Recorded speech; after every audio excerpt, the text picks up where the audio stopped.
My name is Hailey Turner, and until that afternoon, I believed that family meant trust. The sound of tires crunching against the gravel outside my porch pulled me from my thoughts. When I looked up, I saw a red two-seater sports car gliding to a stop in front of our house, the sun catching its polished hood like it was mocking me. The woman behind the wheel stepped out, sunglasses on her smile bright enough to blind me. It took a full heartbeat before my mind could accept what my eyes already knew. That was my sister's face. For a moment, the world went silent. The car keys jingled in her hand while my phone buzzed in my pocket. I didn't have to look to know what it was, an alert from our joint savings account. 2 years of careful saving, every overtime shift, every dollar tucked away for the cafe we dreamed of opening together, all gone. The number on that screen wasn't just zero. It was the price of trust shattered in an instant. She waved proud like nothing was wrong. My chest tightened. I could barely breathe as I whispered to myself, that car was built on my trust. I wanted to ask her how she could do this, but the words wouldn't come. Betrayal doesn't always explode. Sometimes it arrives quiet, wrapped in red paint and fake smiles. So I smiled back, and in that silence, a story began writing itself in my head, one that would end very differently than she imagined. Before we dive into my story, tell me, what time is it where you are, and which city are you watching from? I want to see how far this story has traveled. 2 years earlier, it all started with a promise. I still remember the sound of the rain that morning when Mom's doctor walked out of the room shaking his head. Nothing prepares you for the silence that follows a final goodbye. After the funeral, the house felt too large and too quiet. I wanted to fill that emptiness with something that kept her close. That was when my sister Clara suggested opening a small cafe in downtown Asheville, a place filled with the smell of cinnamon rolls and the warmth Mom always carried. She called it our second home. For a moment, it felt like hope. We sat at the kitchen table, sketching out plans on napkins. Clara's ideas came faster than I could write them down. She wanted murals, live music, and fancy imported beans. I wanted numbers that made sense, rent we could afford, and a business that could actually survive. She called me too serious. I called her a dreamer. Somewhere in between, we shook hands on a promise we would build it together no matter how long it took. To make it real, we opened a joint savings account at the local bank. I deposited most of my earnings from the design firm where I worked, while Clara contributed from her part-time job at a boutique. It was uneven, but I didn't care. She was my sister, and I trusted her. Each month, we added a little more, watching the balance grow, like proof that we could do something meaningful together. Dad, who still lived on the edge of town, visited one evening and found us arguing about the price of coffee machines. He just smiled and said, "Money tests who we are, girls. Don't let it test your love." We laughed it off, promising him we would never fight over money. Back then, I believed that was true. As months passed, Clara's habits started to show cracks in our perfect plan. She bought new clothes for brand image, spent weekends in Atlanta networking, and returned with stories of people she met who might invest someday. I kept the receipts, balancing them against our savings, pretending the numbers still added up. When I brought it up, she brushed it aside with a hug and said, "Relax, Hailey. It's part of the process. You worry too much." Maybe she was right. Or maybe I just wanted to believe her.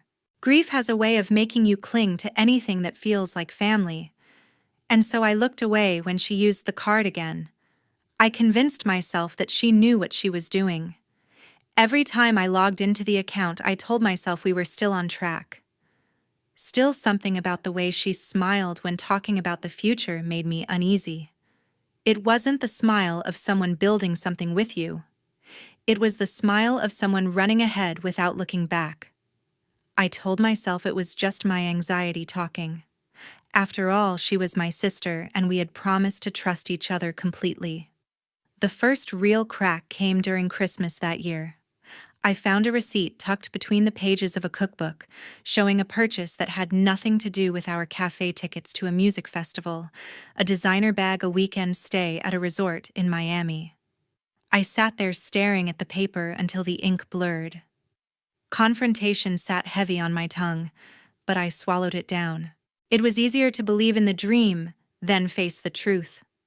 By spring, we stopped talking about the cafe altogether. She said the timing wasn't right. I said nothing. The account stayed open, the money untouched for a while. But deep down, I felt something shifting. Promises like savings lose value when only one person keeps adding to them. And though I didn't know it yet, the promise that began with hope was already turning into a debt I would never forget. One rainy Friday, my phone buzzed with a bank alert. I was sitting in the office finishing a project deadline when the sound of my phone cut through the rain outside. I almost ignored it until I saw the subject line, "Unusual account activity." My pulse quickened. Our cafe savings account wasn't supposed to have any movement. We hadn't touched it for months, but when I opened the email, the balance stared back at me, barely a few dollars left. I blinked, certain it was an error. 2 years of work couldn't vanish overnight. I called the bank immediately, my fingers trembling as I typed in the account number. A woman with a calm voice asked me to verify my identity. Then she said, "The withdrawal was made yesterday at a local branch. The name listed is Clara Turner." My throat went dry. I asked her to repeat it, hoping I had heard wrong. But she did. Same calm tone, same name. My older sister. The office suddenly felt too small, the air too thick. I shut my laptop and drove home through the downpour, every red light stretching longer than the last. Questions raced through my head. Maybe there was an emergency. Maybe she needed the money for something important. I wanted to believe that. When I pulled into the driveway, the truth hit before I even stepped out of the car. Clara's car was gone, but on my phone, her social media told the rest of the story. A new post. A bright red two-seater sports car parked outside the dealership, captioned, "Finally got my dream ride. Hard work pays off." My stomach twisted. That wasn't hard work.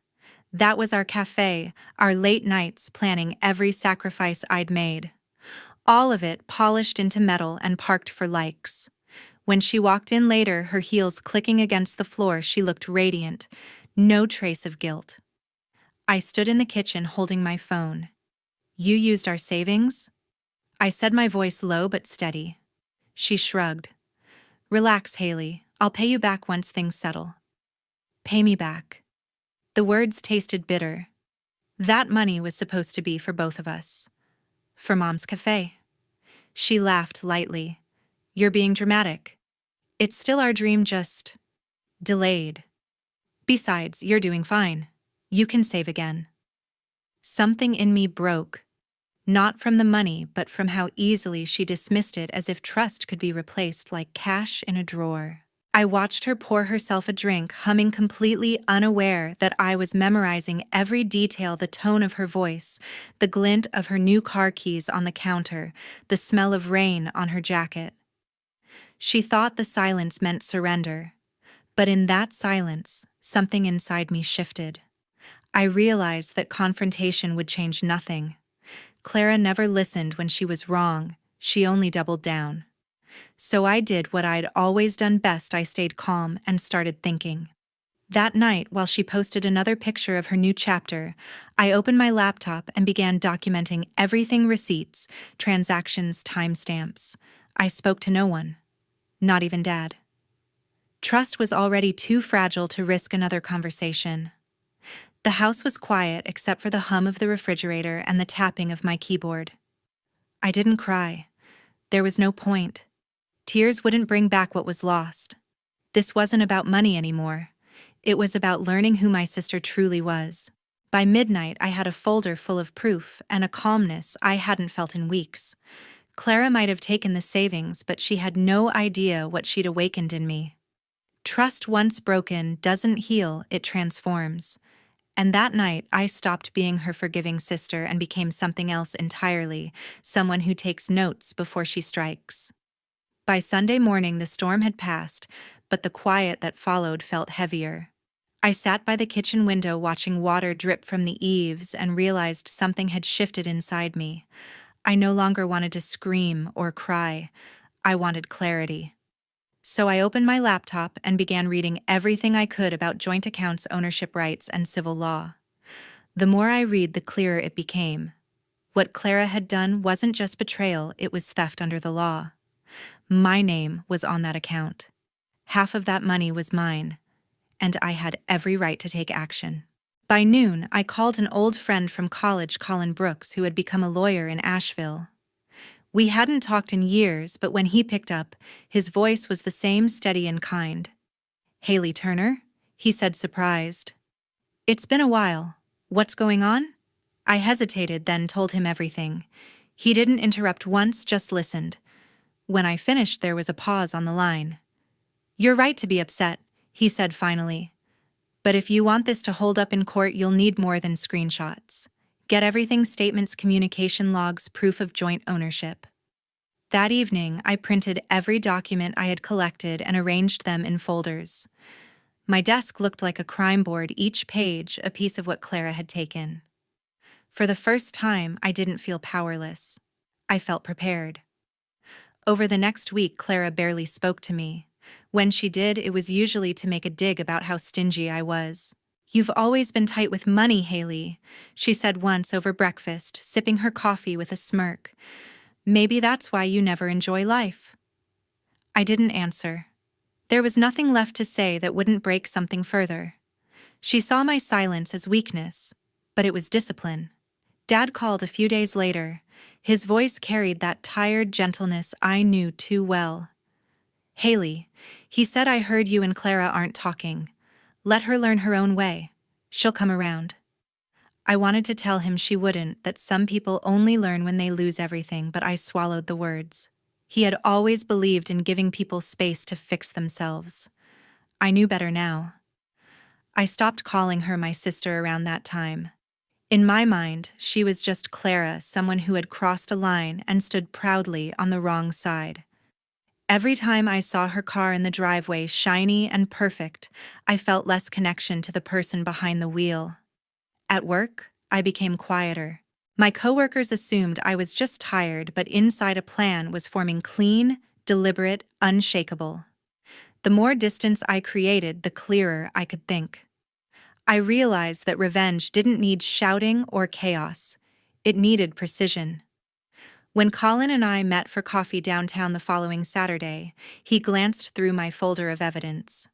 "You've done most of the work already," he said, flipping through the pages. "This will be straightforward. File a civil claim. Don't warn her. Don't negotiate.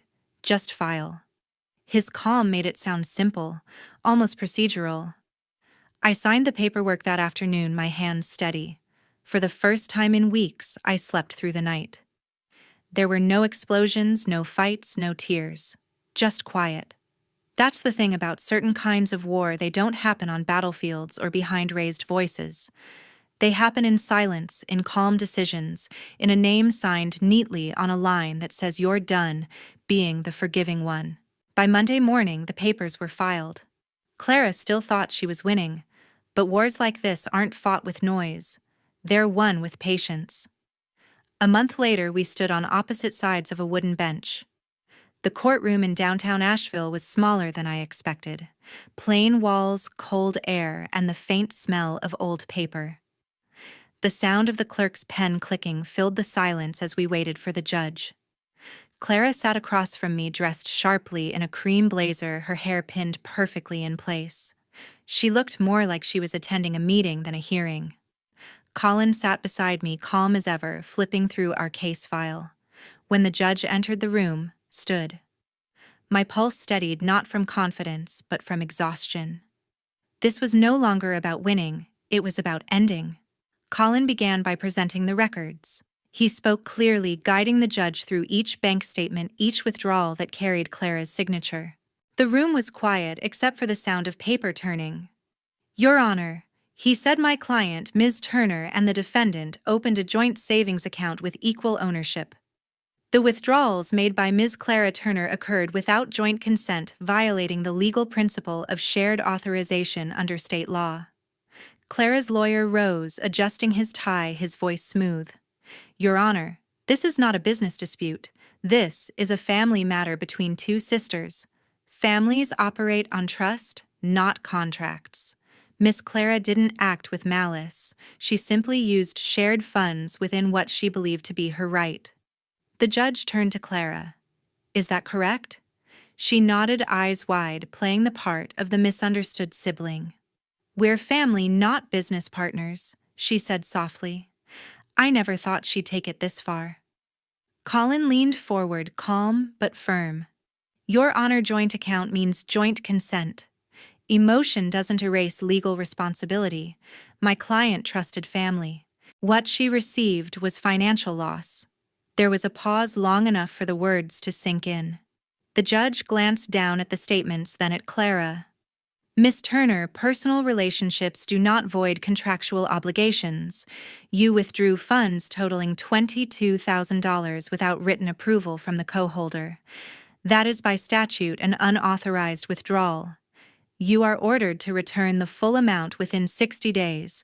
The court will also issue a lien against the vehicle purchased with those funds until the debt is repaid. The words landed like a quiet verdict on the air. Clara's smile faltered just slightly. For the first time, her confidence cracked. Her lawyer tried to speak again, but the judge raised a hand. This case is closed. The gavel came down once sharp and final. Colin gathered our papers without a word. As we stood, he looked at me. You did the right thing, he said quietly. I nodded, but I didn't feel victorious. The sound of Clara's heels followed me out into the hallway, echoing like a memory I was finally leaving behind. Outside, the sky was pale blue, the air crisp. Reporters weren't there, no cameras, no witnesses, just quiet. Clara walked past me, her expression unreadable. For a second I thought she might say something. She didn't. She just kept walking. I stepped down the courthouse stairs, my shoes clicking against the stone. The world went on as if nothing had happened. Cars passed. People chatted. A man sold coffee at the corner. I took a deep breath and realized that justice doesn't need applause. It doesn't always look like victory either. Sometimes it's just the sound of balance being restored softly, quietly, exactly where it should be. When I reached the parking lot, Colin gave me a small nod before leaving. I watched him drive away, then turned back toward my own car. The red reflection of Clara's sports car gleamed in the distance. For a moment, I almost felt sorry for her. Almost? Then I got in, closed the door, and drove away without looking back. A week after the verdict, the house felt too quiet. The walls seemed to absorb every sound as if they too understood what had been lost. The coffee cups still sat in the sink, 2 of them, though only one was used now. Clara had packed her things 3 days after the ruling. No note, no apology, not even a goodbye. The room she once filled with laughter now smelled of dust and still air. I walked through the hallway that used to echo our conversations and found only silence waiting in return. Evan stopped by that Sunday. He looked older than I remembered, shoulders slumped, eyes clouded with something heavier than disappointment. He sat at the kitchen table, tracing the rim of his mug before speaking. You did what you had to do, he said quietly. But sometimes, doing the right thing doesn't feel right. I didn't answer. There was nothing to say that wouldn't reopen the wound. After a moment, he sighed, as if setting down a weight that had been on his chest for years. Blood isn't thicker than respect, he murmured, staring at the window where the rain began to fall again. The words lingered between us like a truth too simple to ignore. That afternoon, I went upstairs to clean out the room that once belonged to Mom. Her perfume still faintly clung to the old curtains, and her journals rested on the nightstand edges, yellowed from time. I opened one and found a line she had written years ago. Peace begins the moment you stop demanding justice from others. My fingers traced her handwriting, soft and trembling. For the first time in weeks, I let myself cry, not for the money, not for Clara, but for the quiet space between what we were and what we became. Later that evening, Talia appeared at the doorstep. It surprised me. She rarely visited since moving to Atlanta. She looked around the house with a kind of gentle nostalgia before sitting beside me on the porch swing. I heard about the case, she said. I nodded, still unable to find the right words. You did what you believed was fair, she continued. But remember, peace is worth more than payback. Her tone carried no judgment, only weary wisdom. The wind lifted her hair, and for a moment we sat in silence, the sound of cicadas filling the air. When she left, she hugged me tighter than she ever had before. That night, I made my decision. The house had become a museum of things that no longer belonged to me. Voices, memories, echoes of who we used to be. I called a real estate agent the next morning. By Wednesday, there was a sign in the yard. Packing took days. Each box I sealed felt like closing a chapter I hadn't realized was still open. I found old photos of Clara and me behind the cafe counter, flour on our faces, our smiles wide and real. I stared at them longer than I meant to. Then I slipped them into a drawer instead of a box. Some things don't need to travel forward. On my last night in Asheville, I stood by the window as dusk settled over the street. The red car was gone, the driveway empty. For the first time, I didn't feel anger or pity. Just space. A clean kind of silence. The next morning, I locked the front door and slid the key under the mat. My car was already packed. As I drove away, the house grew smaller in the rearview mirror until it disappeared behind the trees. I didn't cry. I didn't smile either. I simply breathed steady and quiet as the road curved toward whatever waited next. Sometimes closure doesn't come with words or apologies.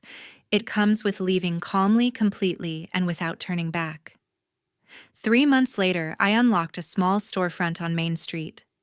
The key turned stiffly in the lock like it hadn't been used in years, though it was brand new. The sign above the door read, "Two Seats Cafe," painted in soft cream letters I had brushed myself the night before. The name felt right.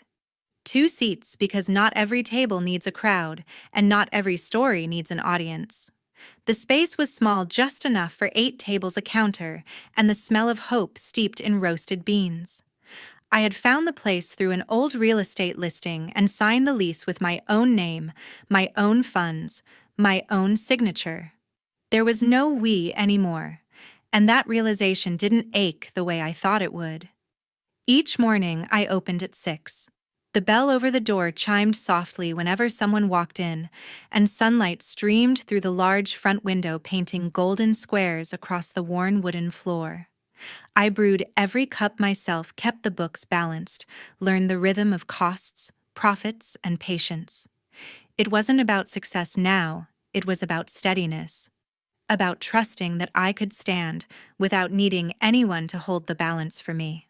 There were quiet days when only a few regulars came by, the postman with his black coffee, a teacher grading papers over a muffin, a mother reading by the window while her baby slept in a stroller. I learned their names, their stories, and the way they liked their coffee. The world felt smaller but fuller. Sometimes late at night, I'd sit at one of the 2 corner seats with a cup of chamomile tea, listening to the hum of the refrigerator and the faint music from the street. The silence didn't frighten me anymore. It was the kind that stays, not the kind that hurts. Managing the cafe became a quiet ritual. I tracked every expense, noted each sale, made sure the register closed with precision. Numbers no longer scared me. They were just the reflection of care. Every receipt, every payment was a promise to myself this time, not to someone else. One Tuesday afternoon, as rain traced silver lines down the front window, my phone buzzed. It was an email from an old friend in Asheville. The subject line read, "You should know." I opened it and froze for a moment.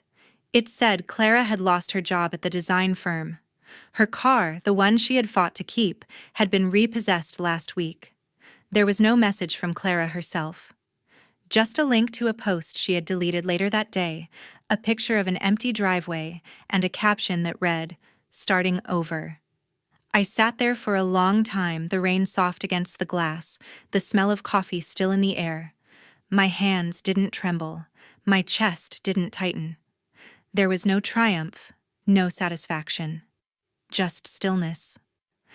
I looked out the window at the passing cars, at strangers hurrying under umbrellas, and whispered to myself, life always balances its books. That evening, I closed the cafe later than usual. The lights inside glowed softly against the dark street.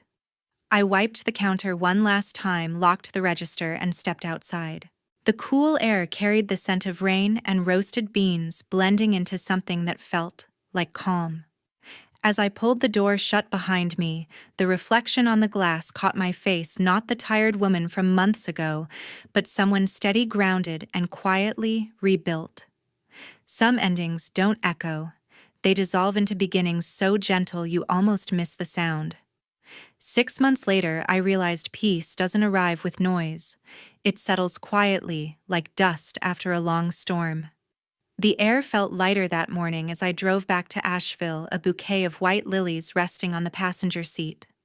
The road twisted through soft hills, familiar yet distant, the kind of beauty you only notice when your heart finally slows down. At the cemetery, the grass was freshly trimmed. I knelt before Mom's grave, brushed the dirt from her name, and placed the flowers gently at the base. The stone was cool beneath my fingertips. I did it, Mom, I whispered, though I wasn't sure what it meant anymore. Winning, moving on, or simply surviving with dignity. The breeze lifted my hair, and for a moment I could almost hear her voice, the quiet strength that had carried me through every fall. Later that afternoon, I stopped by Evan's house. He was pruning the small rose bushes by his porch, humming to himself. When he saw me, his eyes softened the way a father's do when he no longer worries. "You look different," he said with a half smile. "Lighter." I smiled back. "Maybe I finally learned." He nodded, not asking what I meant. Some lessons don't need to be spoken aloud. That evening, I returned to my small apartment above the cafe. The scent of roasted beans drifted up through the floorboards, wrapping the space in warmth. My laptop pinged. It was an email from Clara. The subject line read, "I'm sorry." The message inside was short. "I was wrong. I hope you're doing okay." I stared at it for a long while. Then I closed the laptop without replying. Instead, I reached for my journal and wrote a single sentence. Some debts can't be repaid with money. The next morning, I opened the cafe early. Sunlight stretched across the counter, touching the 2 empty chairs by the window, the same spot where everything had begun. I poured myself a cup of coffee, sat down, and watched the town wake up. She bought freedom with my savings. I bought peace with her lesson. Thank you for listening until the very end. If you've ever faced betrayal within your family, share your story or reflections in the comments. I read each one personally. What would you have done if you were Hailey? I'd love to hear your thoughts. Don't forget to like, share, and subscribe for more heartfelt, true stories that explore the real price of trust.